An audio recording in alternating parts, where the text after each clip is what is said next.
the bearded bear of Honda's bad investment bad investment builds.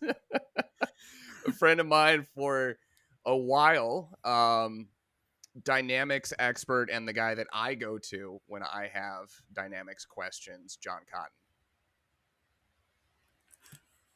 I realized I didn't ask if I could say your name, but I figured that was fine. Yeah, dude, that's fine. That's fine. That's what the edit button's for if anything's not in there or anything That's fair. ends up in there. That's fair.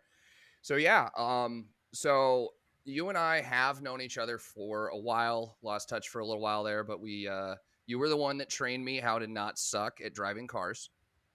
Um, Yeah. and and then from there, I went on to be a tire engineer. You went on to continue being a vehicle dynamics engineer before starting your own business, Bad Investment Builds. Um, and so, yeah, I wanted to know what is, I guess, how do I say, what's the reason that you decided to start Bad Investment? Um. Well, I left vehicle dynamics to give another career a try. So I'm currently technically in the sales organization at Multimatic, but I'm what's called a product engineer. So I'm kind of the knowledgeable bridge between the OEM and then the supplier engineering and manufacturing teams. So having someone who is cat's coming in and Yep. he's gonna get hair all over the brand new product if I don't move it. Um, and it's so I guess I didn't quite understand exactly what the job was when I took it, Mm-hmm. and it's a lot less hands on than going out on a proving grounds. You know, Yeah. probably on average 4 days a week if you average the busy season, the not busy season, and actually being at home. Yeah. But realistically, you know, I was out burning up tires 4 days a week, and some days, you know, you remember back in the Compass days when we were Those could be long having days. some very specific tire related safety issues. We were going through Yes. 6, 8 sets of tires a day. Yep. Um, and so that was a pretty good job. Every single day was a science experiment where you've got the most advanced tech in the auto industry because OEMs are where the money. It's like the federal government of car development, right? Like That's such a good description. they have funds that you just can't get even in private engineering unless you're just No. a millionaire who wants to do his own thing. It's so spent 10 years doing these science experiments on cars every day, and then you know some young kids came in who were pretty sharp, and I didn't quite take education seriously up like before then. And it's like, okay, Yeah. I don't want my experience to be outrun by modern education, so let's add to it. And I went back to school, and so I was a pretty heavy car guy, really into Hondas. When I was in college, I still have the same Honda I've had since 2008. And in dynamics, you work, you travel 5 months a year, right? And then when you're home and you're like me, you don't want to travel when you're home. So I kind of took a break from the car scene for like 10, 12 years, right? Mm-hmm. And then I got this job, which was a little less physically hands on, a little less um, requiring of my time and in my efforts. You know, it was more of a management type thing, program management. And I made it about 2 months into that job where I just it's like I need to design or develop something, and I had really started watching YouTube in the last 6 months or so, like car channels, Mm-hmm. and was like, oh, people are doing cool stuff out there. You know, I kind of just signed off for a decade, like hung out with the people I worked with, and that was about it. Yeah. It's so like I got 6 months into this and watching people and me not doing anything fun, and I'm like, hey, I got kind of a better job. I'm in a better place to kind of take some time and play in the sandbox. So I get my Honda, and I'm like, my dream is to build the ultimate street based handling Honda, like Mm-hmm. period, like better than Honda's done. Like I just want to throw everything I can think of at it. Not in the sense like I want to make the coolest car or I want to dump a ton of money. It was like, okay, physics be damned. What can I get away with. Like, what can I do on a street based platform that is purely focused? I want the 7 second handling car, right? Yeah. Like, that's what I wanted to do. And so I started making some plans and figure out what I wanted. And then I started buying parts, expensive parts. And I started having issues with every one of them. No matter what it was, the stuff that wasn't, if it's fitment or function or, maybe you have to modify your car in a way you didn't expect to.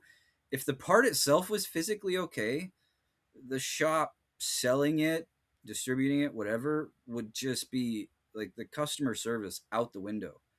And I Hmm. was like, man, I used to like look up to some of these guys and be like, man, I wish I could be you someday.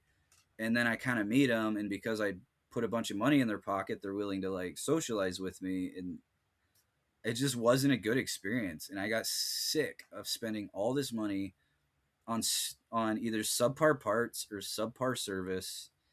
And when I had started working on the car, I started posting the stuff I was doing, and I came up with some solutions myself, and people started reaching out like, hey, can you make that for my car too? Hmm. And of course, I'm like, oh, someone wants my help. I love helping people. I love teaching people. Like, this is Yeah. great. So I just started taking on job after job of just helping people. And a few more months went by, and my girlfriend was just like, okay, you are a little stressed. You're working 24/7. So either start making money doing it as a business, or focus on the projects you got to focus on and tell people you just don't have the time. And I'm like, well, I'm not going to turn people away. And I've always dreamed of having my own business because, like, back in 2011 when I was in college, I wanted some cool radiator brackets for my Honda. And so I had some carbon fiber water jetted, and just sold these carbon fiber radiator brackets like 15 years ago. And I'm like, this is so cool, and I just wanted to make things. And so it's like, well, my job isn't demanding from like a product development side, which is what I crave. I'm all about optimization, systems level things, which is why I also do well in my job, because I can see things some people don't notice either, because they're either a straight development guy, or they're a straight design guy, or they're in business only, and there's just not Yeah. people are very compartmentalized. And so there was just a whole lot of reasons for me to like kind of take this on. And I thought my this was the original kickoff. It's like, okay, I want to make these parts for myself, but like I really don't have any money at all. I do have a good job, but things happen, and I'm like, okay, so I can design these and make 5 or 10 of them and sell them to other people and have that pay for my parts. Yeah. um, and that was kind of originally what kicked it off, is, hey, I'll do group buys, and that way I can fund my own race car by selling things to other people. And it turns out that didn't quite happen, because being a highly efficient, skilled, experienced problem solver and vehicle tuner who works for an OEM that has had processes developed pretty sternly for the last 20 years, at least written in a book, like, everything's figured out. You plug and you chug and you do your thing. It's a little different at home, like the logistics. Like, when I started my business, I had access to a full machine shop, so I went in, they trained me on how to use everything, I proved that I wouldn't destroy myself or their machines, and I just had to I had to bring in my own materials and my own tooling, basically, but I could use all the CNC machines, the manual machines, the water jetter, laser cutter, like full everything, right? And I'm like, all Hmm. right, we're going to build bibs. We're going to start with a couple products. And I started taking some orders and was going to kick off my first product, which ironically I've still never actually made. And then the machine shop decided to shut down one day. And I was like, what do you mean? Like, you're just going to retire? That doesn't help me out at all. And so I got myself a mini lathe, so that, suspension needs round parts more than anything else. Bit, Yep.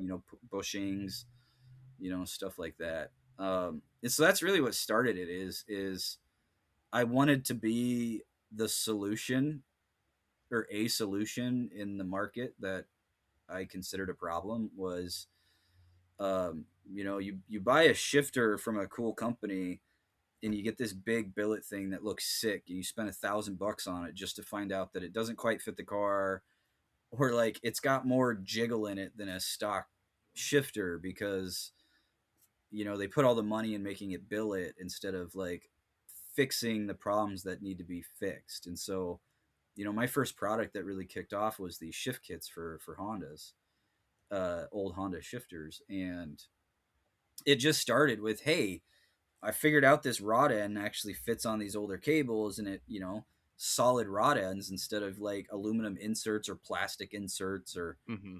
stock rubber bushings. I'm like, oh, this is sick. And then it just like I kept fixing one thing after another, and next thing you know, you get this massive kit of parts. But like I went after the lash and the friction, and Mm-hmm. a lot of people requested that I made multi-link shifters where there's uh, where you traditionally just have like a lever that you move and it's got points that attach, where a multi-link has multiple levers, so like you can fit a lot of throw in um, a small package because you can use the multi-link mechanical advantage, but Mm-hmm. that introduces lash and or friction. And it's like, I'm not trying to charge more money, I'm not trying to make it more complicated. So like the throw would only be reduced about 40% instead of 80, 90, 100%. But you get this shifter that it's just direct, Yeah. and it feels clean, and it feels good, and it does all the things it's supposed to do. And I could do that without needing all this fancy billet and stuff. And so I was putting all my money into what most people don't even consider. uh Sorry for everybody who's listening on audio. The cat is looking for attention right now. yeah, and he's a have you seen this cat before? I don't know, maybe. He's massive, like literally he's a huge cat. um and it's so like I did realize that this was a hard learned thing in the aftermarket, is people just want to look cool and they want their money to look well spent. And so Yeah. like making an OEM shifter feel like a Porsche shifter is for a very niche market. Yes. um because people really at the end of the day, like they don't want to pay for something they can't really see. Well, um it reminds me, like there's a reason why ground control is in business. Ground And it's control. not, yeah, and it's Yeah, not because they're good. A-box springs and some billet purchase. Yeah, They're at at a get good low, price right? point. They're at a really good price point. That is the It's main. I can't knock, like if you're like 16, you got your first Mark 3 Golf. Yeah, fuck it. okay. So Um, how about this? What can you do better? So ground control coilovers, I haven't looked at them in a while, but let's say, what are they, 500-600 bucks for a set of four? dude, I don't know. In 2026 dollars, like $3,000. I don't know, but So they used to be I like think my first. 400, 450, right? I'm picking on ground control to be honest because I had ground control coilovers on my Mark 3. So yeah, Right. like I can. But and then Bilstein B8s, B6s, the monotubes, they're $100 a corner, right? For Yeah, almost any car. yeah, Okay. And Bilstein uses all the same internals between motorsports and passenger car dampers, right? So yep, like even if you're not going to touch anything, what can you do for under $1,000 that's better than Bilstein monotubes and ground control coilovers? Because I Bilstein don't. tunes everything, regardless if Yeah, it's aftermarket or not, right? I don't think there is. So if you want to go really low, you're SOL, because that's what happened to my Renegade. I put in Bilstein B8s and I put in H&R lowering springs, Yeah, and it was OEM plus. It was sporty. It felt great. It was a little more tied down in like the ways you want it to be. The car was flat. It everything yeah, went well. I just wasn't low enough. So of course I saw some SF racing coilovers show up on Marketplace and bought them for cheap and threw them on the car. And now I just do this everywhere I go. And yep. but they get the job done. But I like but their that's the vibe. point. But It's that's they the get the point, job right? done. Like it's cheap and it looks good for what you're Yeah, going for. What you're going for is that you want the low look because you know, for the kids that buy them, right? right. Um, And then they slam their car on ground control coilovers with stock dampers, and people are convinced that being low blows up stock dampers. It's like the pressure barely changes when you max out a damper. It's when you shove your piston rod into your base valve and smash the inside of your internals apart, and then you have metal shards floating around on the inside, and you lose the damping, and then they cut up your seals, and now your damper's blown. And it Yeah. wasn't because you're low; it's because you don't know how to set up a jounce bumper. Like, It's it adds character, right? yeah. Oh, here, come here, bud. You got to see this behemoth, actually. Oh, that is a giant cat. Holy shit. Yeah, he's a giant cat. He's huge. I'm a big guy. Look at this thing. Seriously. He's just such a big cat. All right, bud. That's all you get. Go on. Yeah. Oh, But yeah, so it's right. Like I've had a similar thought um before, right? Like, hey, because you and I are the same in the fact that we've both done pretty much exclusively OE work. yeah, Actually, no, I say pretty much exclusively. I've done exclusively OE work like in my career, yeah. and so have you. Um, and so for us looking at it in the aftermarket, like I like the aftermarket because I like the people and I like the sort of scrappy nature of Yeah, it. for sure. Um, it's different, right? We're about the same age, so we kind of grew up on some of the same stuff. That culture is there. I want it Um, back I do too. so bad. And that's, I have some really long term, like fantasizing about my company doing well. Yeah, Um, I have some really long term goals on how to really like try to integrate the community. I don't know how familiar you are with like, I don't know, Dearborn, Michigan, where you'll like, I'm familiar enough. I mean, I lived in Michigan for long enough. yeah, so you go down Ford Road and you'll see one family's name on Yeah, a building, and that building has a car wash, a gas station, a grocery store, a tanning salon, a smoke. Like, yeah, it's pretty common over here. yeah, And something like if we had the money to do so, we want like perfect world. We want to buy up something kind of like that, where yeah, there's a car wash. Um, Obviously, like the business is there, so like the business is integrated with all this. So not only a repair shop, but like the prototyping, the motorsports area. We want to have like a small cafe with like TVs and like a arcade, so like people just have somewhere to hang out.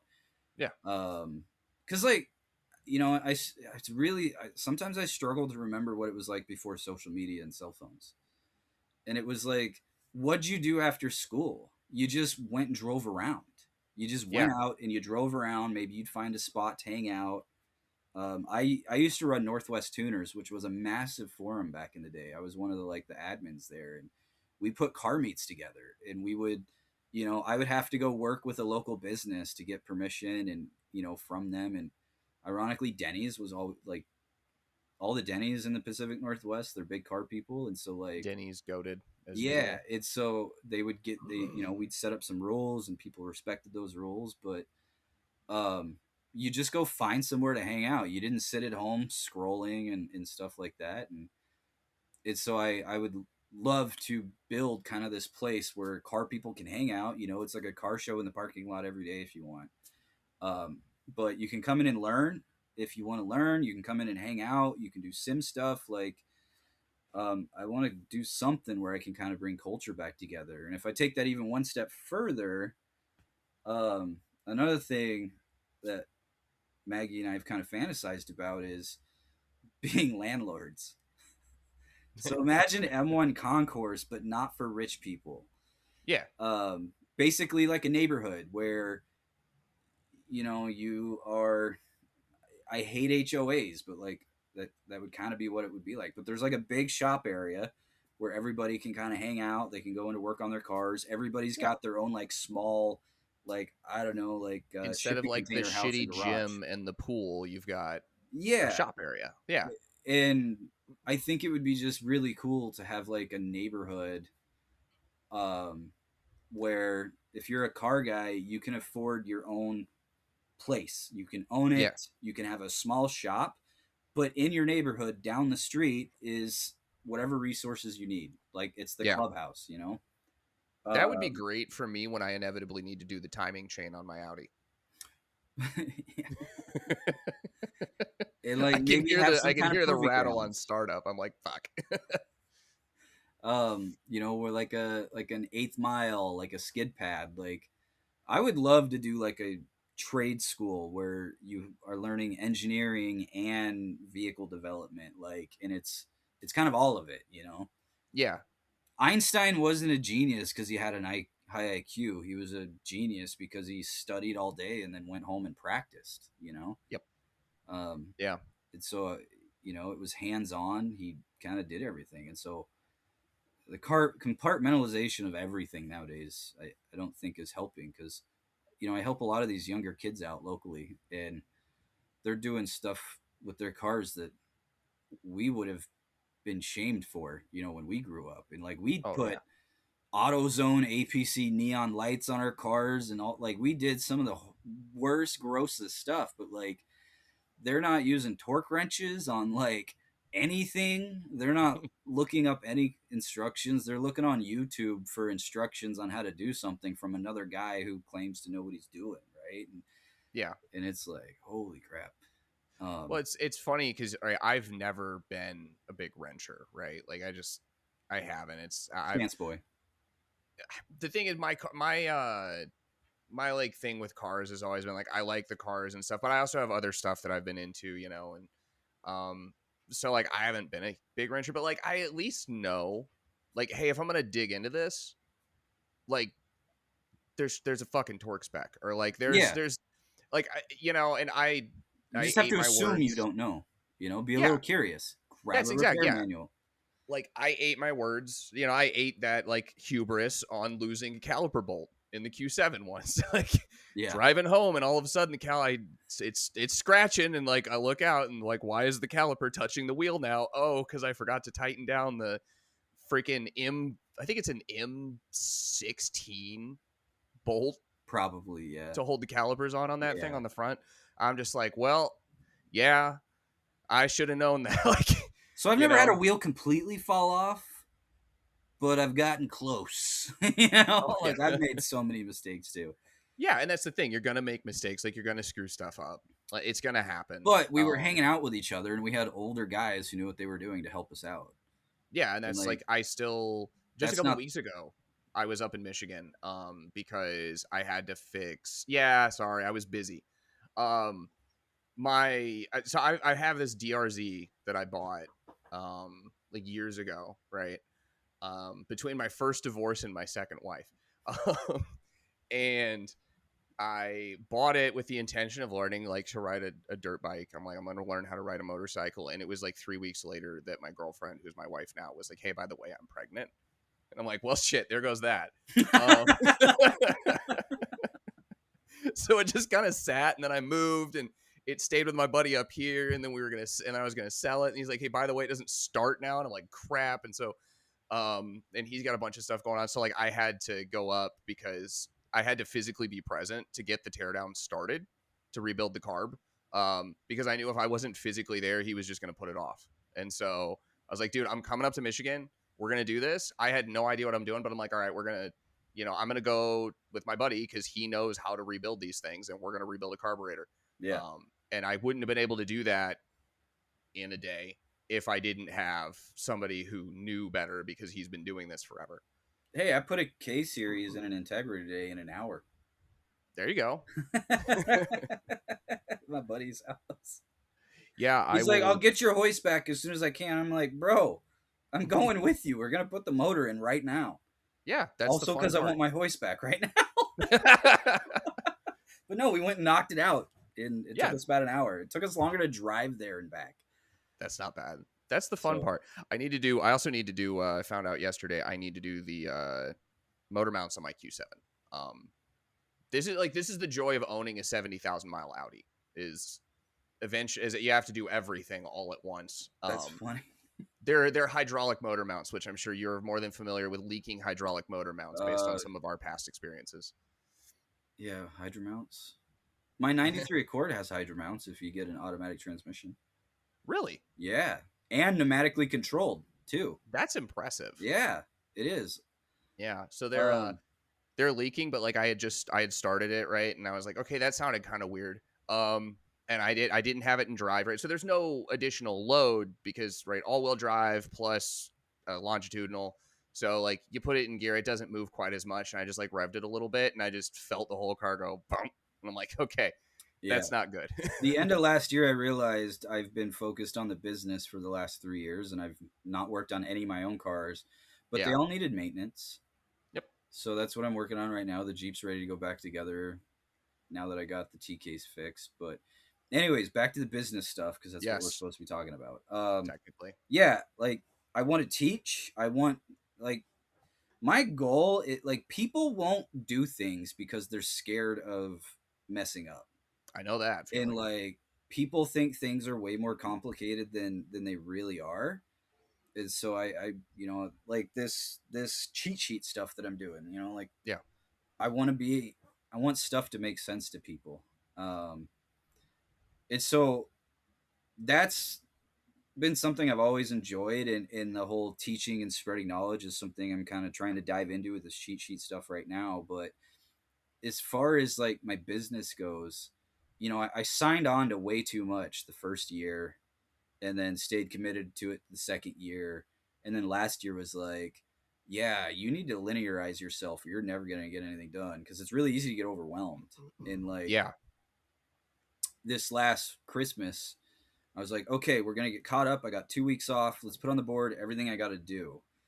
And I was like, oh, I should really focus on things that I've already started, that I have product or material for, that I have to finish. So let's only focus on those few things. And I filled up my whiteboard, and I think it's got about 70 items. And that's when I sat down and realized I have like 70 projects I'm actively working on that I actively think about every single day. And I just don't think about it because I got ADHD. It just don't, my brain doesn't slow down. So like I realized, okay, this is really overwhelming. This is very apparent how overwhelming this is, too much to Yeah. manage. Yep. And so I've added very few projects since I wrote the whiteboard, and I've been slowly knocking things off. Um, and it's just a bunch of random stuff. But I need to get back to working on my own cars because, so like in my business model, I'm like, my car doesn't run because it's a race car that I'm trying to build, but I still have to develop product, which means I need to test products. So then I tried working with product testers, and that was a horrible idea. Like, Explain that. I'm not familiar with that. well, I would make a prototype, Yeah. be fairly confident, but need to make sure it would work. So I would make deals with people. We're like, hey, you'll get this at a discount. I'll make sure what you finally end up with is production representative and all problems are fixed. I need you to install it on your car, give me feedback on what's wrong, what the issues are, and then put miles on the car. So I was seeking out people who were actively driving, actively going to meets and stuff. Mm-hmm. Um, and like it really didn't work out. Like I had a really big project with the CLS6 transmission mounts where I had a group buy with like 60 people on it. And I was going to Yeah. sell these, I think, for like 450, $500 a piece. So like Yeah. that was like 30K right there in Yeah. sales. Um, and I had these prototypes, I think were about $1,200 a set for these billets. Okay. And I was like, that's fine because I'll get the money It's back like you'll take it off later. the top, And you it's, know. yeah, and it's good for the risk. And so I sent these mounts out, got zero feedback. Dude's like, oh, I broke my car, so yeah. And I'm like, what do you You're like, mean? Okay, can you take him out and send him back to me? And he's like, no. And then I never hear from him again. And then I got people messaging me for like a year. Hey, you ever gonna make these? I'm just like, I don't have the money to make another set right now, and it's kind of fell down on the bottom of my list. I know that doesn't sound good from a business standpoint, but yeah. I got bills to pay, and Yeah. it's been a kind of a I've been hit by about everything you can be hit with since I started my business, and Yeah. so I'm focused on what I can do now. But I'm like, curious because you brought up the revenue, right? uh huh, Because I don't want people to get the wrong impression. As I think most people maybe listening to this probably recognize it, but if you don't, right, revenue is not how much money you're actually making. And yeah, you alluded to that with like, okay, so say 30K, right? mm-hmm. In total revenue, one prototype that you lost out on is like $1,200. That's not a small chunk of the total revenue right there. Not to mention production costs. Yeah. Like, what margin would you be looking at? So it's kind of evolved, but I finally just have I put this calculator together, where because there were things I wasn't accounting for. Like I didn't realize that I was giving everybody 550 in stickers and in air fresheners, the boxes, $5-6. The shipping is I hate talking about shipping so much because like if you're a small business and you're not doing like I'll go like 3 or 4 months without any sales because like I Yeah. can only sell what I have manufactured and Hmm. I can only manufacture things if my machines work and I can't really afford nice machines. So like They don't always I work. have way more customers ready to give me money than I have the ability to provide product, which is a place I absolutely hate being stuck in. Yeah. But like I got 15 amps of power on a good day with 120, and I'm trying to like manufacture stuff. It just like trying to use the media blaster and the air compressor just doesn't work. I got an extension cord I run into the house across the yard just to use my media blaster. Like Yeah. it's a pain. But so you start taking things into account. You've got your, I use PayPal, so I've got a PayPal fee, and in PayPal fees, what, like, isn't three and it a half flat percent rate? And I thought it of was the flat rate sale. plus percent. It's just 3.5% of the sale price. Okay. Um, So, and how much so were that's these?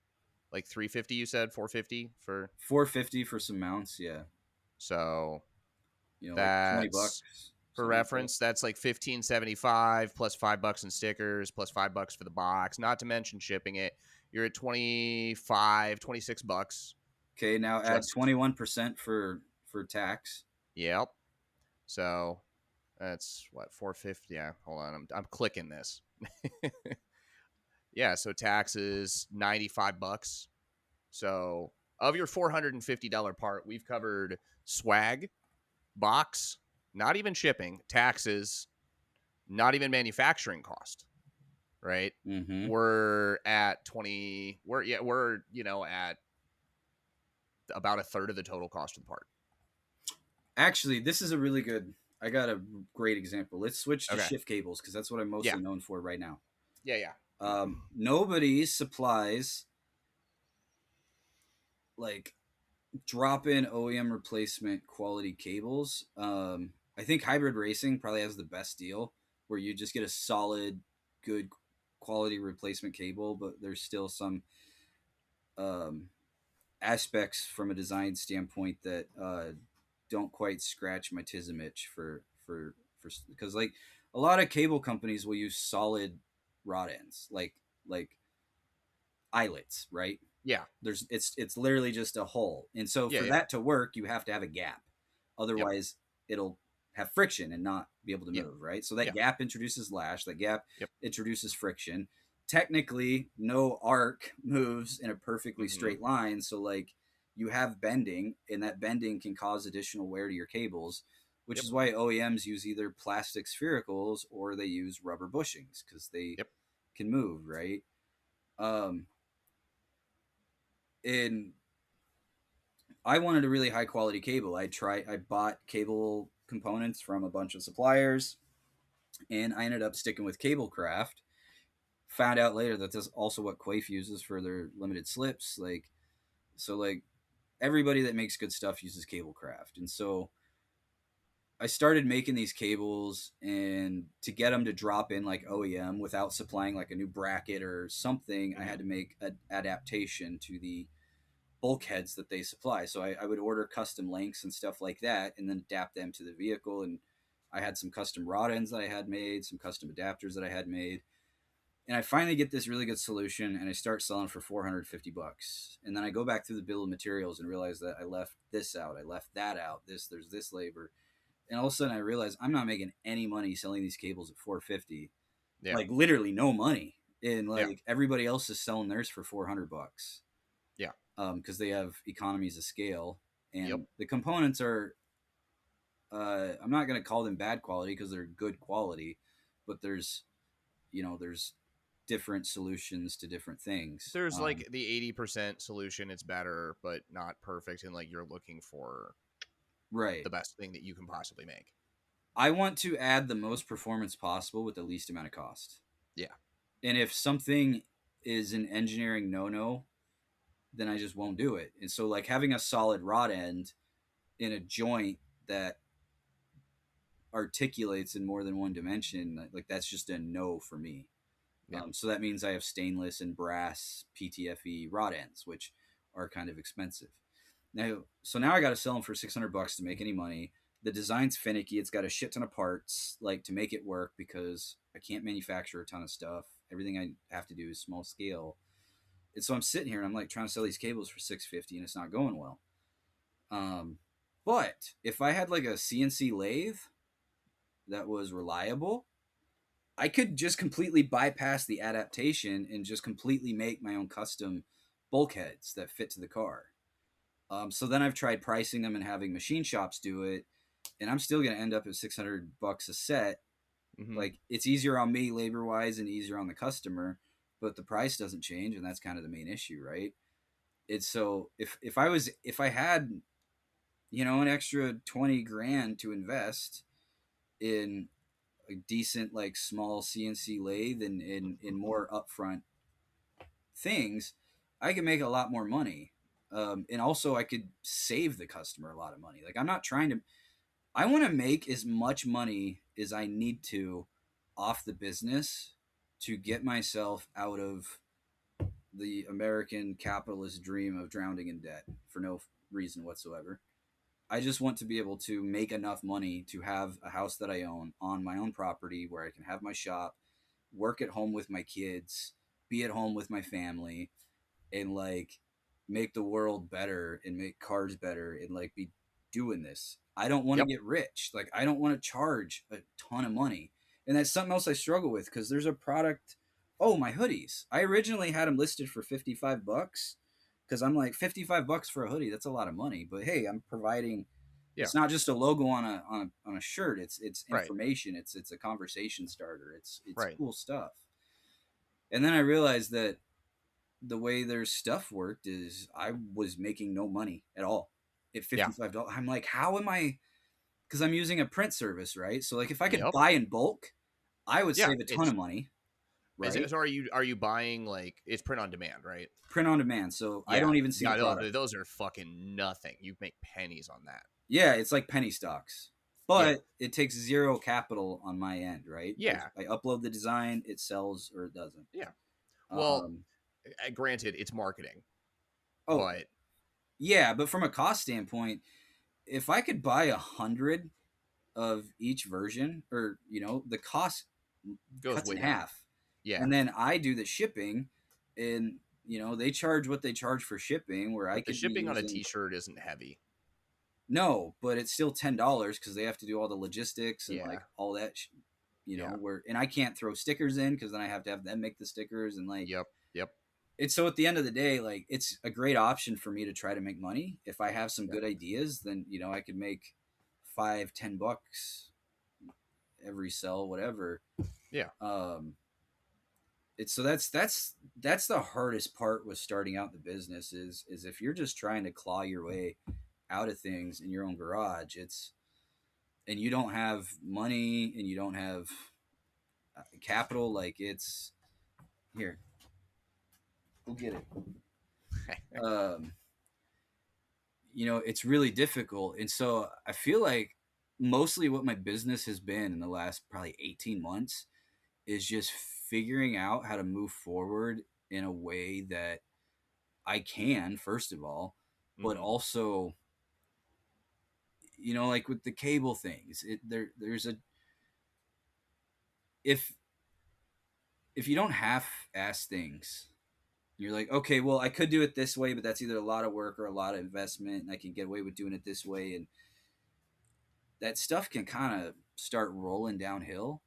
Yep. Um, it's so if I just focused on cables when I started 3 years ago, which is kind of what kicked it off, I probably would have had the ability at that time to just straight up invest in exactly what I needed to get that moving and focus on that one product to You'd move also that have product forward. 3 years of cost savings, cost reduction, like Yeah, through efficiency put into it, like ignoring the tooling or whatever.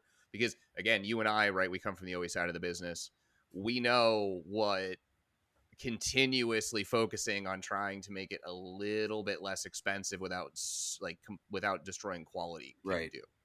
Um, That's that was also one been a actually one of the struggle. reels I got the most amount of shit for. when I made Yeah, was like saying like, look, it's not planned obsolescence.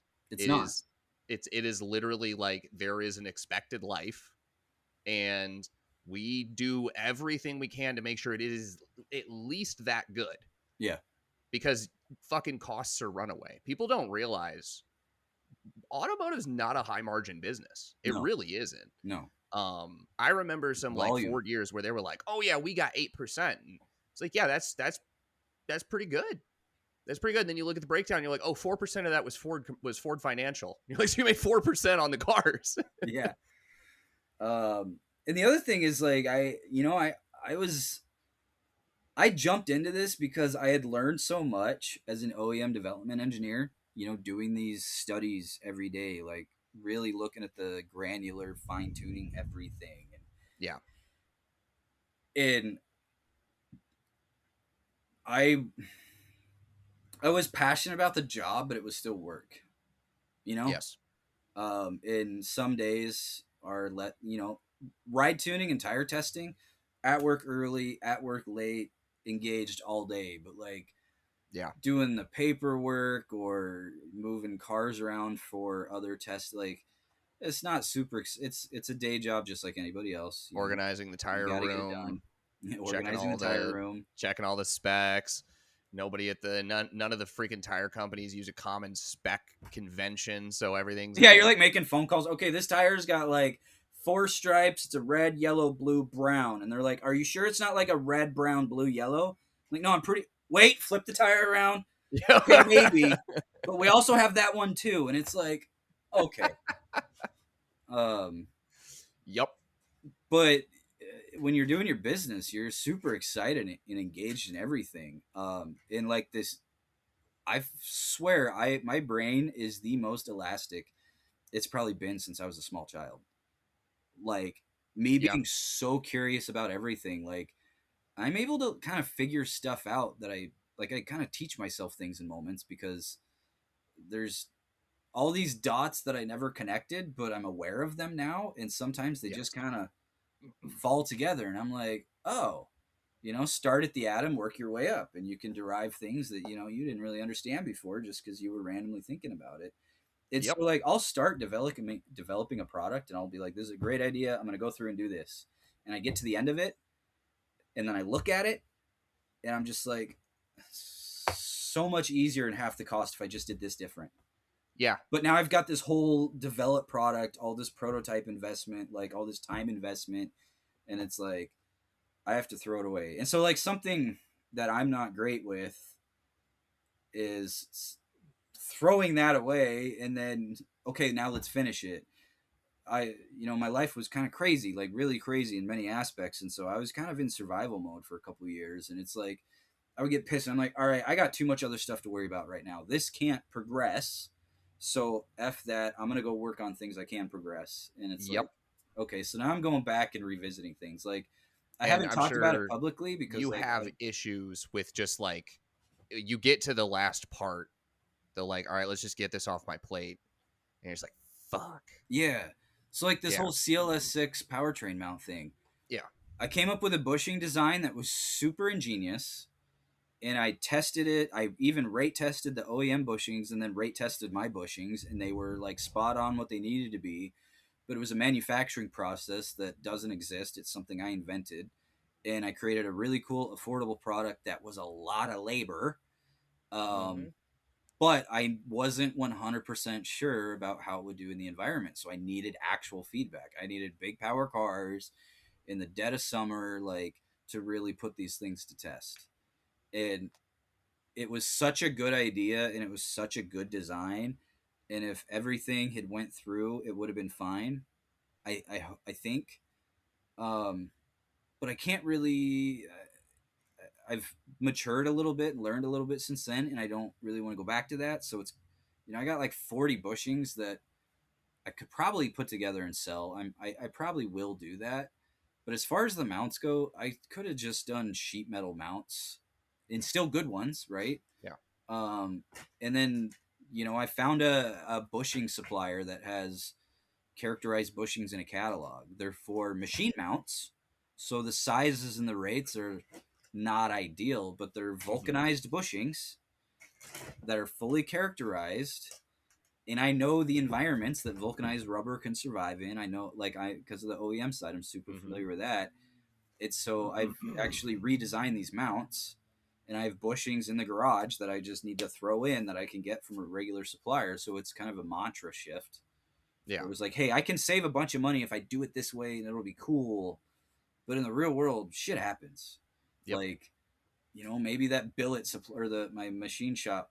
Actually, yeah, I was doing so. I prototyped all my own stuff because that's like it doesn't cost me a ton of money to prototype my own stuff, but like, what takes me 2 hours on a lathe or a mill takes a CNC machine 5 minutes, right? Yep. And like, I don't, I can't pay myself to do production work at home because No. I'm not efficient. So like, I had a machine shop in China that I was working with, and they were great. Like, really awesome people. And like I worked in China for a couple months and actually ran into a guy that saw who was physically there when you almost rolled the car over that I was sitting in the passenger seat for. And I was like, no, that wasn't me driving. Ran into that guy in China. It was hilarious. Um, but yeah, I worked No, with this company and they that were was that great. new kid. It was the new kid. Yeah. And they check in on me. They randomly message my girlfriend, check in on her, make sure she's having a good day. Like we were sending memes back and forth with the sales team and the engineering team, like just a normal business, but they're in China. And then last year happened. Yep. So I can't There make went all profit your on margin. products I've developed. Like in the catalog, I can't even Yeah. sell them now. Um, so that's why I got a Bridgeport. Trying to vertically integrate a little bit more, but that also means I'm not going to be doing a bunch of the small batch stuff because I Yep. just don't have the capital to do it. Group buys are a different story. Um, but to answer your question, you asked 45 minutes ago, I will make anything for anybody if they have the money to pay me. I have the engineering skill, and if I don't, I'll make sure I work with the people who do. I can have stuff manufactured as long as you're willing to pay the machining costs. So if you've got a Lamborghini and you want to piss off everybody else, I got you, man. I keep seeing these $20,000 billet knuckles that show up on Instagram that have only existed in CAD, but they're for sale on a website. I'll actually make those for you. Yeah. Um, so right now I'm just focused on working on my cars because I need to grow my business's brand because marketing is the most important thing now. Most of the aftermarket is buying non-engineered for better or worse. For better, they're cheaper and they probably work because of that. For worse, maybe it's a structural part like a control arm Yeah. that you've got welds on like a 5 millimeter thick piece of 4130, which is a big no-no because that's a fatigue issue. In the aftermarket, you don't really know that because people don't drive the cars long enough for that to become an issue, or they break them on the racetrack where you expect them to anyways, right? Yeah. And so As the aftermarket engineers, is we buying subpar generally, parts. yeah. Well, Um, and as engineers, right, we generally crave stability, most of us. yeah, And so we go to companies that give us salaries yes, and then we get to do things. So yeah. there's not a ton of engineers or like, more experienced engineers who are like, yeah, let me give all of that up for the whims of TikTokers. Like, yeah, it's kind of a crazy like it's sort Because of a of crazy marketing, thing. people are buying all this stuff, right? And Yeah. so Well, I how do you still am expect not them to know convinced better? that everybody who's successful in the aftermarket, and I understand how this looks. They say you cannot engineer products, like fully engineer products, because you won't make any money. And I think there's I haven't figured some out how to do truth, that yet, maybe, but I but like a challenge. yeah, I think there's some truth to that. I think there's a middle ground, right? And that's what I I'm think. trying to discover. And right now, I just need to focus on my cars so that Hmm. I can get them running. I mean, I've built this business 3.5 years. I've got, I think I just rolled over 14K on Instagram, and no Did you one's really? ever You got seen me 4K in drive the my own last couple car. months. You got Like, 4K in the last couple months. that last video I posted was like 1,000 followers. I'm either at 13 or 14. I rolled over one of them. I'm 13, nice. Yeah, because 13. when you and I connected a couple months ago, you were still at like 10. And you're like, I've been at 10 for years. It's not moving. And now you're getting some momentum. That's great. Well, when you and I started going after people, it got me a little more attention.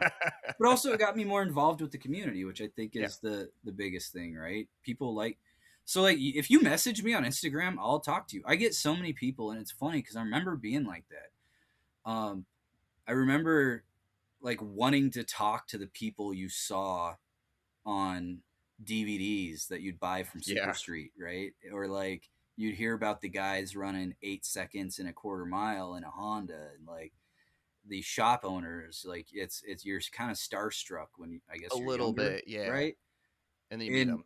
then when I left little old Idaho and came to Detroit to work at Stellantis, my first internship, I was starstruck. There were the SRT guys, and I was like, I'll do anything I can to hang out with you guys and absorb, right? And then I grew up and realized that most people that I looked up to weren't worth looking up to. Um, and now I get these messages from people, and they're like, "Hey, man, like, I don't want to bother you." And it's like, no, you're not bothering me. I'm just a human, man. Like, whatever. Yeah. And like, they're like super excited. I'm like, yeah, that's awesome. Like, that's super cool. And they'll like talk me up, and it's like, I just spent some time in a textbook and like focused on some things. Like, I'm not some superhero. I'm just a guy. That's what Like, I've been saying because I get a ton of people reaching out too. Like, because, right, my content is entirely focused on education stuff, which, yeah. by the way, the fact that you guys listen to me scares the shit out of me. I know more than some of you guys, probably a lot, but like, I don't consider myself like if we're being honest, right? When it comes to dynamics, complete like dynamics at all, I am like a little baby compared to what you know, you Well, know, so like I and got a ton of experience, like hands-on experience, and like a lot of stuff was forced down my throat. And I graduated with my master's degree like yeah, 6 months before I left Stellantis. Oh, actually, 12 months and like 2 days. Otherwise, I would have had to pay the tuition back. That's exact. good It was call, 12 months. It good catch, was right yeah, after the 12-month mark after I yeah, graduated, and so like I hadn't started appreciating the academic side of vehicle dynamics until the end of my dynamics career. But yeah, then starting up this business and just like, okay, I have to set up my own hard points. Let's deep dive. Because, like, yeah, really, we didn't do hard points a whole lot. Like, the older guys and like the managers would get on the early body and white stuff. But realistically, we'd be told what our hard points were, yeah. we'd be told what our masses and CGs were, and then Yep. we're told, okay, go figure it out, right? And then you've got the tools that were created by Other like people. one tool was created by some guy 5 years ago, 10 years ago, and it's been slowly improved upon. But there was this one guy who was like, this was his 40-hour a fucking week job for like a year Yep. just to come up with this thing. I've had similar moments, right? Because I'm in tires. So, like, my main thing is tires, which, of course, when it comes to like actual computation, like doing the math, it's impossible 90% of the time, right? Like, tires is such a heavy test thing Yeah. because the actual math is like a good State correlation space, on like a bro. basic, Once you figure but out state space, you don't have to learn any more math. like a good correlation on like a basic tire model, right? Is like something that wouldn't really get you past like early prototyping. Um, Yeah. and so that's it's fucking hard. And so I meet these people and I talk to these people and I'm like, you guys are brilliant. Like, I don't even deserve to be in the same room as you. You get Yeah. those moments and then you're like, yeah, but like you've been doing this day in and day out with all of the resources that you need for 15 years, Millennials 40 have hours a imposter week. syndrome, bro. Dude, I'm like, and then I talk to people, especially like, cause I've talked to a lot of FSAE kids. Like, that's probably the one that like the most Yeah. that reach out to me. Um, and I'm like, oh, that's right. The last 15 years of my life has taught me a lot. Yeah. Like, I don't realize it until I'm in that moment. Yeah. I'm like, oh yeah, this there's fucking like there's levels to this, but it's just getting back to people reaching out. I'm like, yeah, it's cool. It's cool that people reach out. I had someone ask me the other day, it's like, how did you do dynamics? It's like dynamics at some point. I'm like, bro, I applied to a job. Like, it was there. I was unhappy in my current job.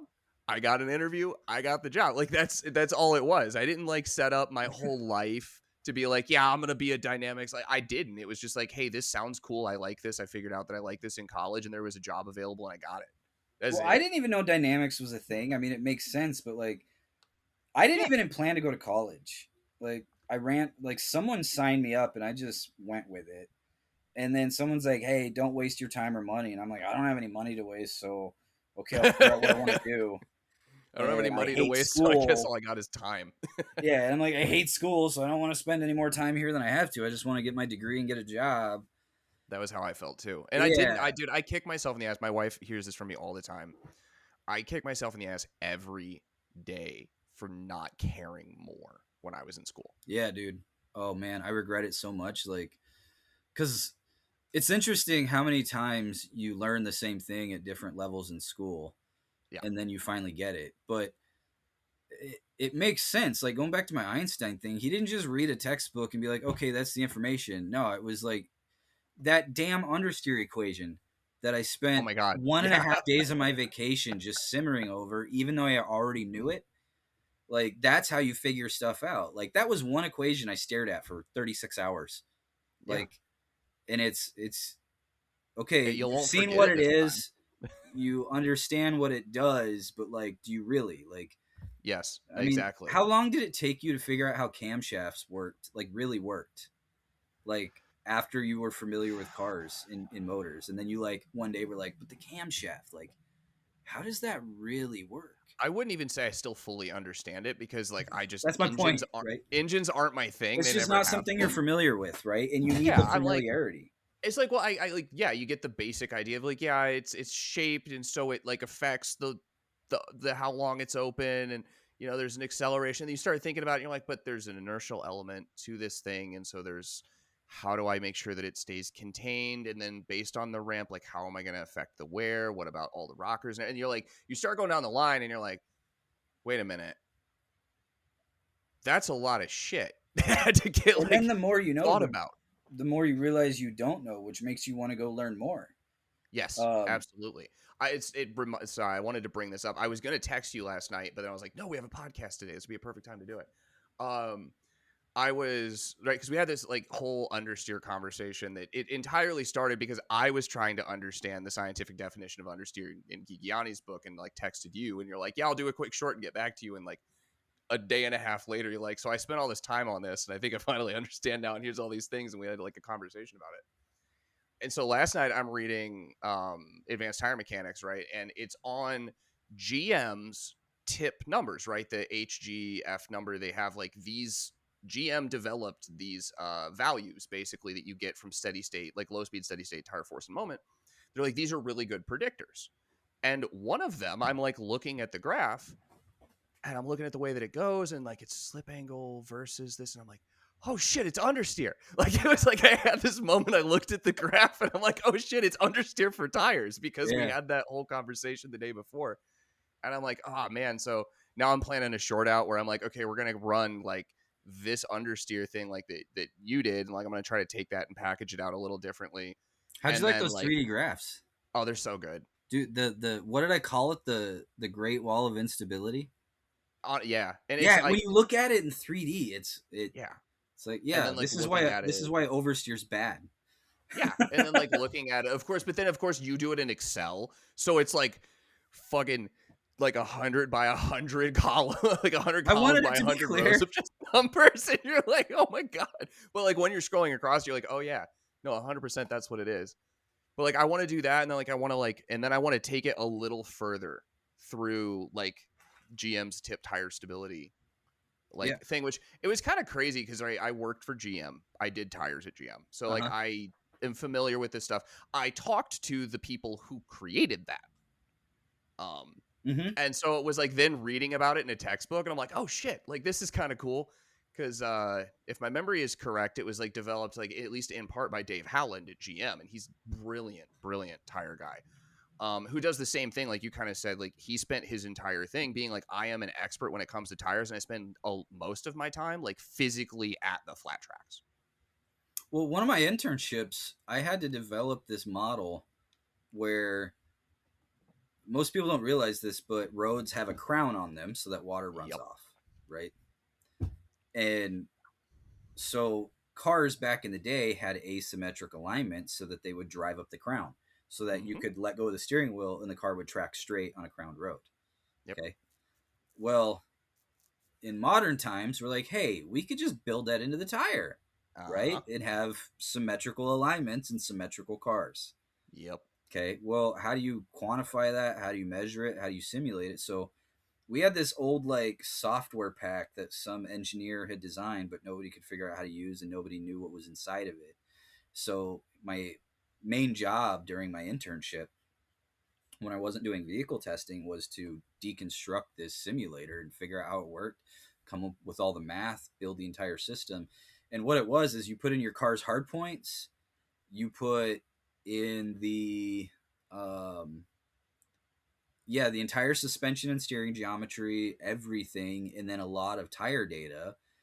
And basically this thing simulates what the steering wheel torque is Mm-hmm. driving down a crown so that you could pick your what RSAT.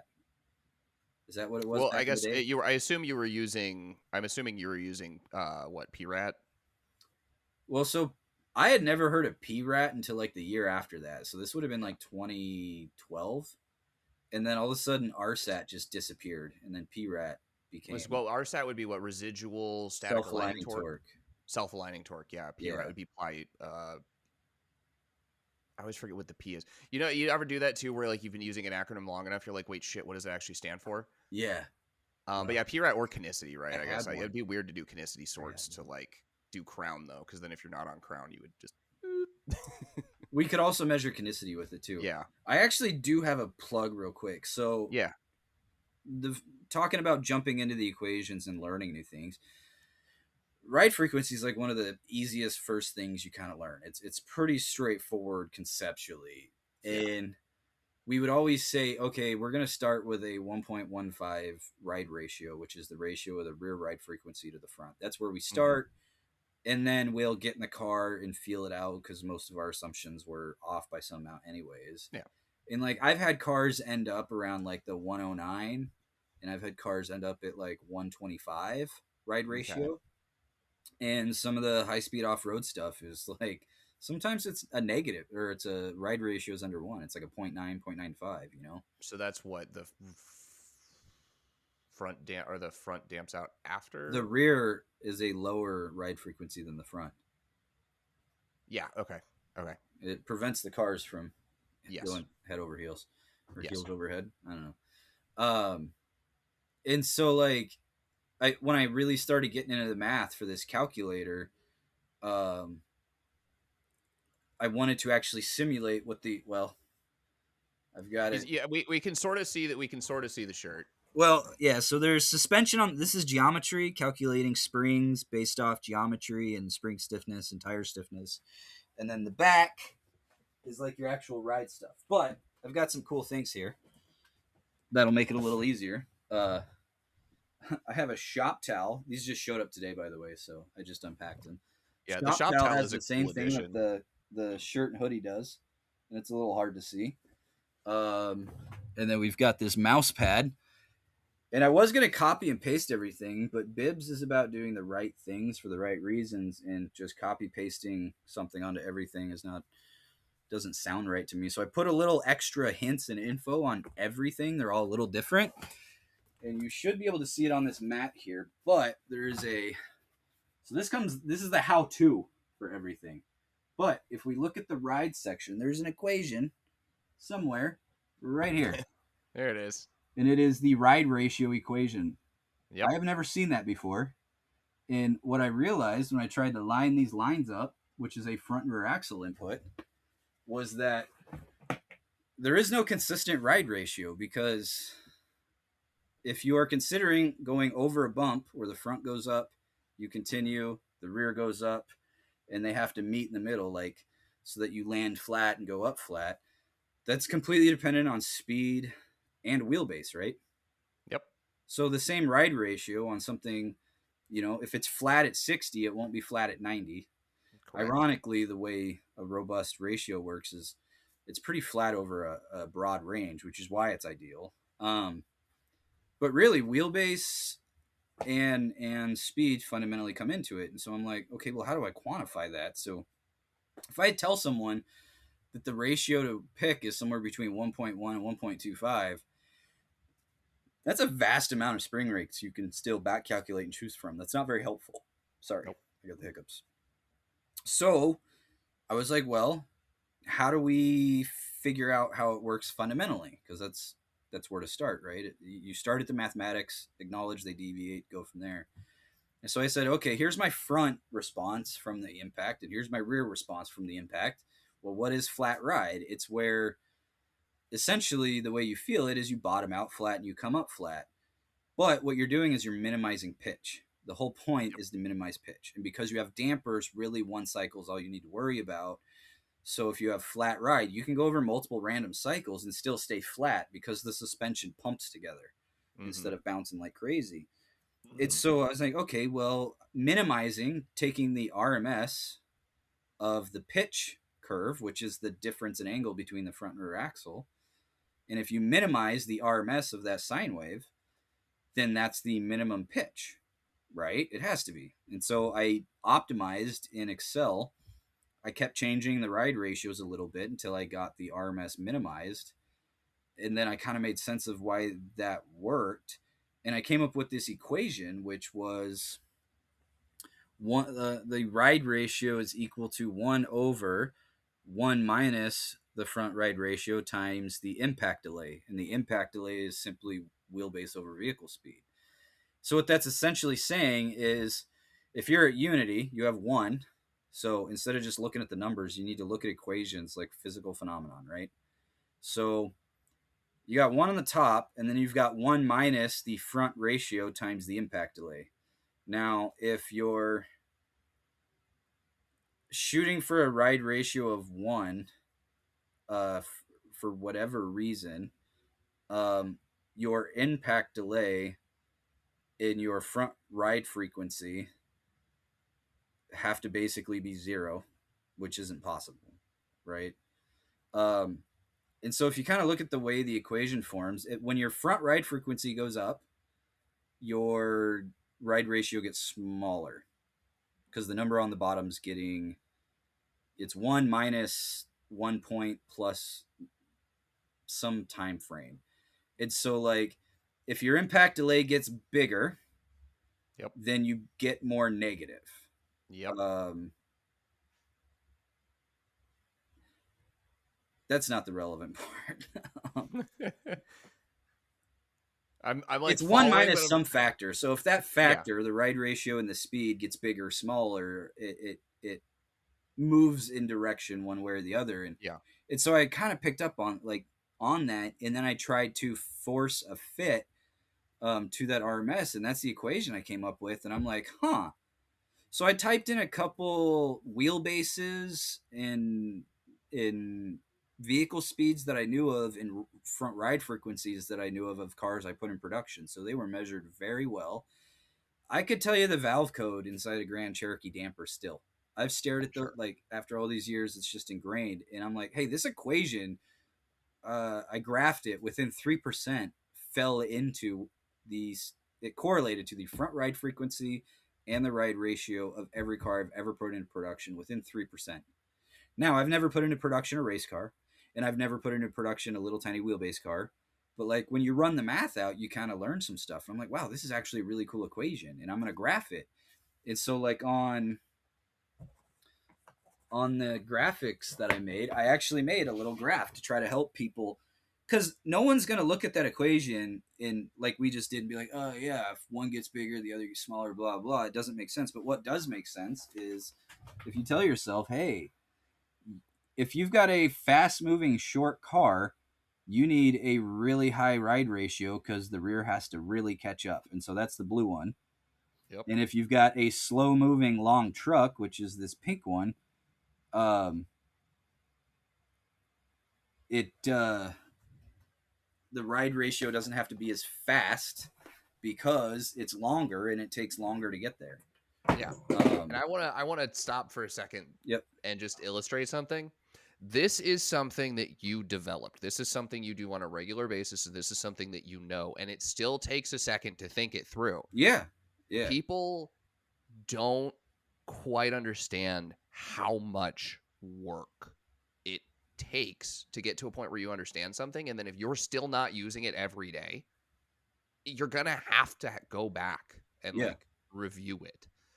Because I've had this conversation with an FSAE student where they were like, yeah, I didn't really like learn linear algebra in college. Like they're not teaching it at this school. And I was like, well, first of all, I'm sorry because I feel your pain. I wasn't fucking taught linear algebra either in undergrad for some stupid reason. So I've had to teach it myself. And I'm like, but you can learn it. Like I've learned so much you're on my gonna own. have to do so much on the job. Like every time you go to do something new, you're gonna have to go back and do professional review. Like you're gonna have to do it because you're not gonna remember every little thing. And to It's your point, what I said was actually backwards because I wasn't even thinking about it in the moment. A long, slow truck needs a higher rear because it has to catch up quicker. Where a I short, was fast vehicle, they can be closer together because it's moving so fast and it's short. yeah. To be clear, Yeah. No, um, and but like it takes right. It takes a minute. So like I want people to understand you have a business that you're running. You're also an expert in vehicle dynamics, and it's not like you can just remember all this shit off the top of your head, right? yeah, It takes preparation. People don't realize. I think honestly, one of the things I'm the most proud of the content that I do. People don't know this. I don't have scripts. I don't write scripts. it's obvious. It, jackass. I don't either. Maybe I Um, should. I put the whiteboard together. Like that's why I do the whiteboard because I write everything down. I write my notes. Like I kind of feel it, and then but like I have to know it well enough Yeah, to dude. present it. So like when I was like, yeah, let me just make a quick video and get back to you. I did. I ran out to the garage because I'm like, I know exactly what you're talking about. I know what you're asking. And so like I put my camera up and started recording and started talking and writing the equations out on the board and doing the graphs and solving them. And I'm like, and this is how it works. And then I go look at the video and it was like 8, 9 minutes. And I'm like, oh, that's not going to fit in a reel. And Yeah, so then like went to try it again and I got it from 8.5 to 8. And I was like, okay, this isn't gonna work. But then I was like looking at something. I'm like, wait a minute, do I not know? Like, if I can't, if you're like, hey, how does this work? And I can't go from a camshaft does this because, and the atom is like this because. If I can't go from the function down to like literally the molecular level, and actually, if you want to talk about molecules and camshafts, there's so much quality content on camshafts and so we molecules. are at an hour 12. So no. Um, but like I went back in, did some research, looked up, 4 hours had gone by. And Yeah, I'm like, oh, I told him I'd send him something real quick. And so then I'm like, okay, I got to go out and record this. I probably spent an hour and a half trying to get that 8 minutes of content down to 3 minutes. yeah. And it didn't look great. I was, It's you it's have to be hard. familiar with that stuff to even understand what the hell I'm talking about. Cause I don't know how you like distill all that down like so simply. And maybe it's just because my TISM has me deep diving into everything that I think like to get this concept, you have to understand everything. And well, that's not true. I will say that my approach to this, which I do think has been good so far, is I really and I can tell when I don't do this because my numbers aren't as good. Um, I really have to just be like, all right, here's the thing, right? The thing that you're looking at, and then this is what it does, and here's a nice graph. And like if you do Yeah. like this, that, and like, and you don't go any deeper, like you can at least get the point across to like not to me, right? Like somebody like where I'm trying to fully understand it, but like to somebody who just wants to understand. Okay, why does my CG matter to my lateral load transfer? That's simple. That's a basic Yeah. equation. And then someone like me looks at your lateral load transfer drawing and is like, that's not going to teach anything, which isn't true because you're not trying to teach me vehicle dynamics, No, and that's what I need to like. That's something I don't think I struggle to remember it or struggle to think about it, but like I really got to remember back to how little I didn't know in the beginning and how things looked and sounded and felt. And so like I've actually developed quite a bit of empathy towards people who try to discuss things with me yeah, because I find everything so interesting. Like and people don't no, but like I also haven't been super social basically since COVID happened. and it's me with some of my online friends who are into dynamics, and then my girlfriend who she's a good listener, and I'll have an idea and I'll spit this out. And like now she watches like big influencers with huge budgets and expensive cars doing something, and she'll be like, "Well, that sounds terrible. Like, don't do that." And I'm like proud because I'm like she actually recognizes that stuff just because she hears me. So I'm kind of in a bubble of like state space in linear matrices are just like second nature. Like, Yeah, and and they're not people for aren't like like that. And I, and that's also been a thing when I started making these products. They were perfect, but like the end user doesn't have the same skill and mechanical understanding I do. And so like I was selling some of these kits, people were installing the shifters backwards and upside down in their car. Like I'm yeah, not even kidding. And I'm just yeah, like here's the video. You just follow the video and like it's so like instructions became important. But yeah. No, there's a lot, and it's not like to insult anyone's intelligence at all. it's It just it experience and it is. familiarity. Yeah, it's like I I'm good at explaining stuff to people. That's probably my biggest strength. Yeah, I Um, same. I'm I'm not the smartest at it. I don't claim to be, but I'm really good at making it digestible. Yeah, And communication's super important. there was this. It reminds me. There was this reel I saw the other day that it was the x-axis was smart and the y-axis was funny. Yep. And basically like the joke was that it's a like it's a two peak, right? So you go up and then you'll go back down and you'll go back up and then you'll go back down. And like I sit nicely on the second peak of like smart funny. Like I'm not so smart that I can't be funny anymore. Um like I can still be clever, but like I'm like, oh shit, if I now I'm like I'm watching that and I'm like, man, I maybe I shouldn't study so hard. Maybe like I just gotta keep being funny and that'll succeed for social media. Dude, I love the videos I post, but like not many people do, and that's fine. Nah. I'm not doing it to be popular, and honestly, this cheat sheet stuff is the first time that my social media has really mattered for anything. Like I can't get product out quick enough, so like having customers isn't the issue. Having one-off customers with a lot of money that I could use. So if I can figure Yeah. out how to market that, because like I'll build your entire car and design it if Yeah. you pay me. But it's Yeah. this whole production stuff that is really difficult out of a two-car garage on 110 Yeah. with a day Which job. like fine, okay, cool. If you're gonna pay me all this money, then I'll bake in the machine shop. Yeah, I'll bake yeah, in the professional. It's just yeah, if you want to buy this shit off the shelf, then you're gonna have to expect some. You're gonna have to expect me to charge a little bit more, man, because I gotta pay somebody else's margins too. yeah. Um, but like I put so much detail into things because I think it's important. But like not many people think the way I do, which has become very apparent in recent years too. Oh yeah, no, It's that's so you are an anomaly, dude. I It's not in a bad way. You I just just are like I like I don't know I like the math. I like the you figuring have stuff out. I don't know. you've I got don't like a like not knowing things. mentality of a scientist, Yeah, right? I And want to being go an back to school engineer. so bad. Yeah, I so I don't think I ever told you the reason I became an engineer. you needed a paycheck. No. That's why I became an engineer So to I do didn't know Viper what I stuff. was going to do. I didn't know what I was going to do right with my life. I was gonna be an SRT engineer, so I got the Viper GTS I patent forgot barcode about that. tattooed on my forearm.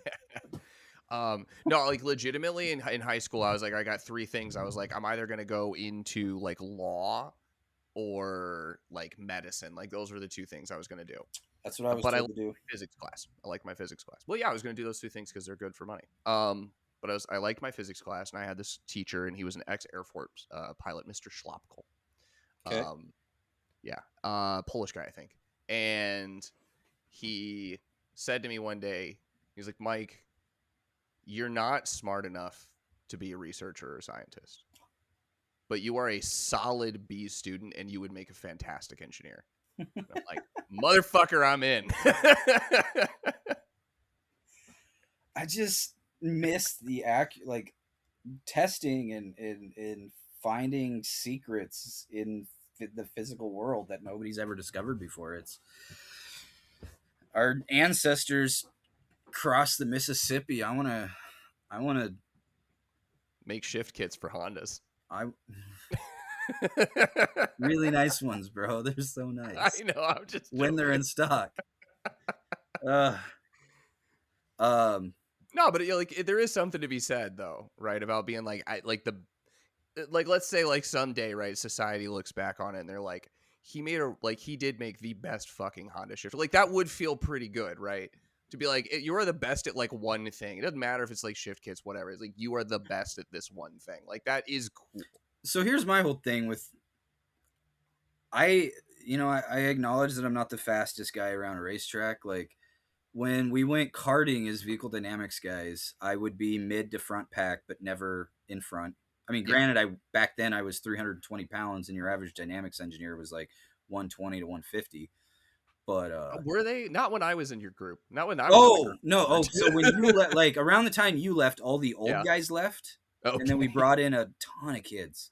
I was gonna say because like Nate wasn't a small guy, No, Darius wasn't no, a small guy. you left right Um, around the mass exodus, where like I everybody with experience left. This is a weird thing, right? It's like every time I've left a company, it has been when a mass exodus has happened.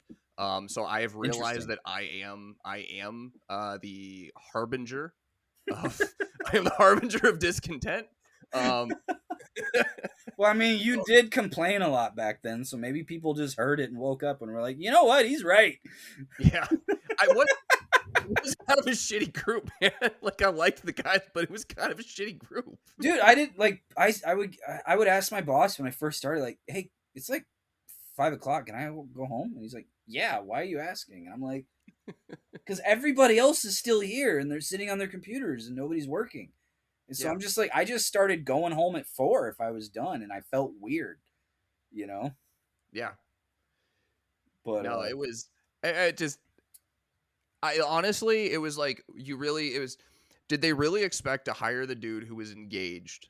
Right, was going to be getting married. Like I got divorced from her anyway eventually, but right, like I was engaged, ready to get married, and I get in like one of the first fucking things somebody tells me is, yeah, the divorce rate in this group is like 70%, and I'm like, oh great. that might have been me. I think it might have been. You and I butted heads a lot. I was a little more right wing back then, and you were willfully spoken of your We opinions. were, well, we were both. I was trying to fit in. You didn't I, have a whole lot of people that you wanted to fit in with. no, also like we both had ego, right? Because I didn't want Yeah, to be I didn't want to be the dipshit newbie, you know? yeah. And like I wanted to I be the had know-it-all. some and I did too, right? I like neither of us were totally equipped for that. And we are about the same age and like we were kind of getting into it. And honestly, like the 2 hour drive each way that I had didn't help. If Yeah, I lived a little bit closer, I might have stuck around longer.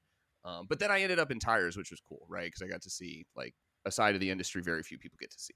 yeah. Um, Oh yeah. and So see the like my entire tire thing side. is, I want to be known for the ability to set up a car. I don't Mhm. care if I win, but I am convinced because it's hard to talk about this without sounding full of yourself, right?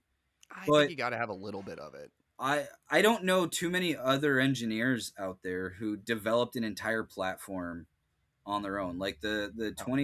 the new Grand Cherokee, the short wheelbase and the long wheelbase non air suspension version. I did everything on that car except the steering tuning. Like Sorry, I have to digress one more time.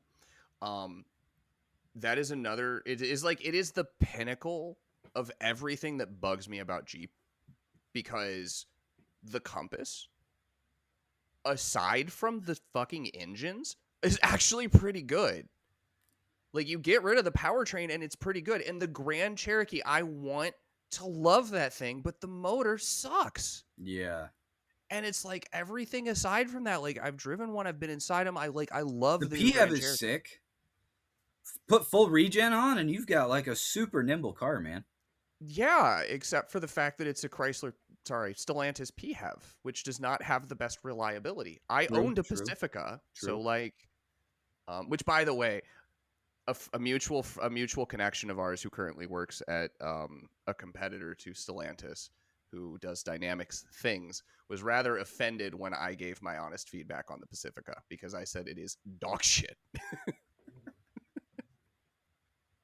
That's funny.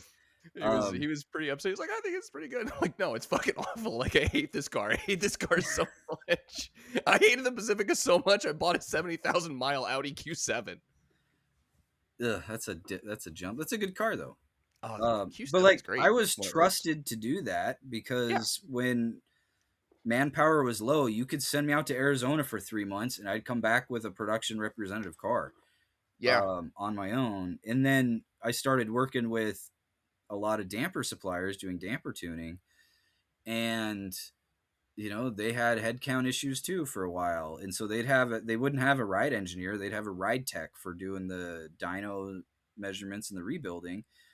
And the dyno tech is like, hey man, like I feel like I should know how to do this stuff, and I'm like, get in the car, let's go. And so I would teach their ride techs how to do ride tuning.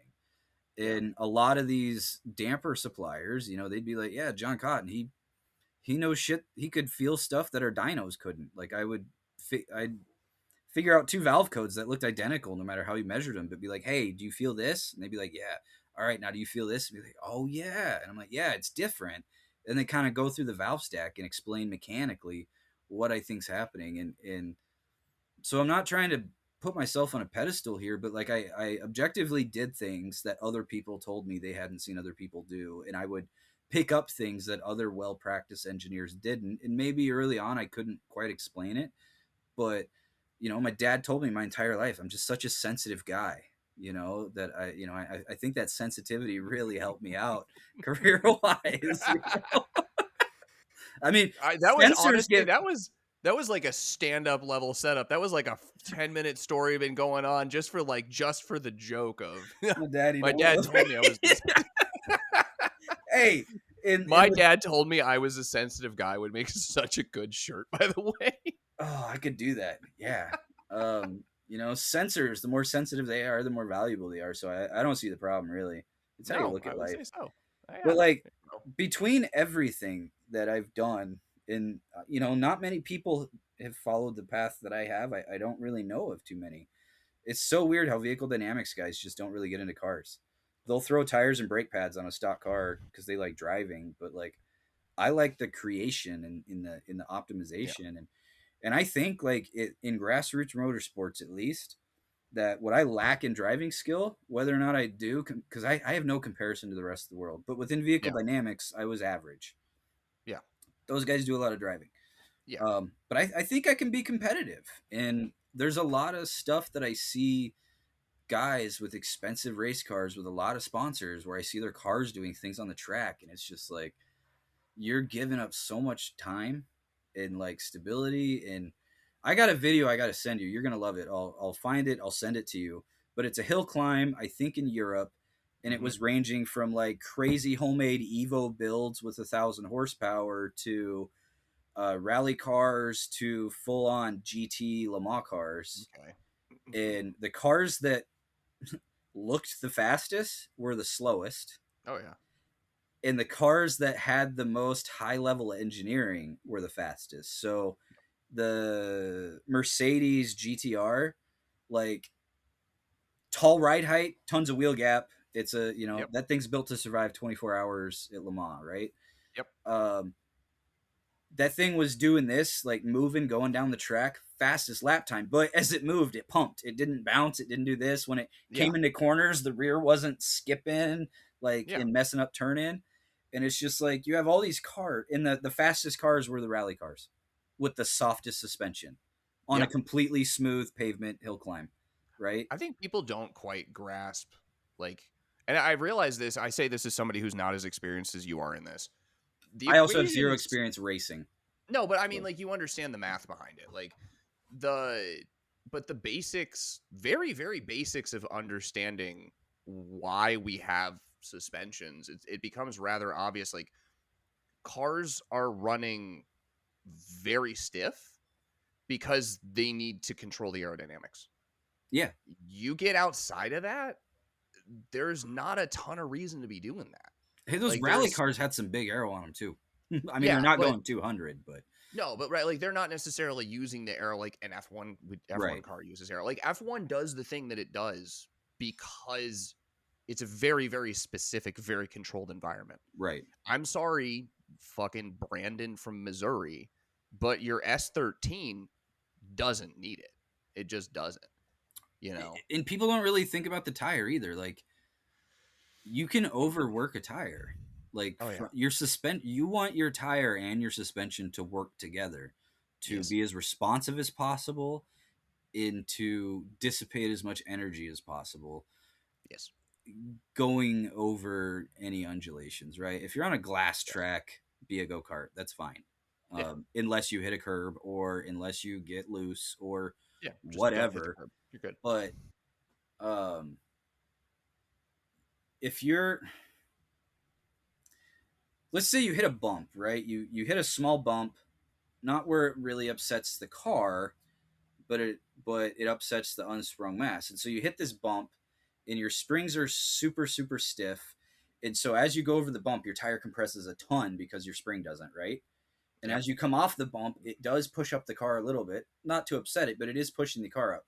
So now the car's going up as you go across the bump. You have a really stiff spring, so that helps, but you've loaded the tire so much, it's still moving up as you crest the top, and the car's upset. And you want the highest normal pressure on the tire patch you can get. So on the other side of that bump, you're not putting any normal force down on the downslope of that event. And so it's kind of like jumping in the air, right? You're not really, Yeah. and that's on a No, microscopic level, but no like touchy, no grippy. no Like, touchy, no grippy, exactly. And so like, yeah. but that can also happen when you're going down like a rough road. So like Yeah.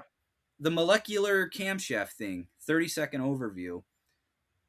If you grind the cam a certain way, you can double its surface area without changing its shape at all. And that's because it's at a microscopic level. And so comp cams, they have this process where they zoom in on the surface and they say, hey, you got this profile. We're going to grind them and polish them this way. And then they remeasure them. And guess what? You have twice the molecules touching the rocker as you had before. The cam's the exact same shape, but now your surface area is doubled. That's pretty good for wear and friction. Yeah. I don't like knowing that. Um, this makes me a little bit uncomfortable. Yeah, but tires are the Like, same way. no, it is. It is. Like Um, you want the highest normal pressure with the least fluctuation as possible. And if your springs are too damn stiff for your tire, because you have a spring, you have a mass, and then you have a bunch of springs and damping, yep. and your damper does the damping, your tire doesn't do the damping. You Yeah, know, it has a some, but not enough to really like not in the vehicle care sense, right? right? Like, um, the damping that's coming out of the tire is really And more that related to Mercedes like GTR had a ton of energy aero. dissipation. You know. It had a ton of aero. It was still stiff, but it was balanced. Yes. The frequency between the chassis and the tire was balanced.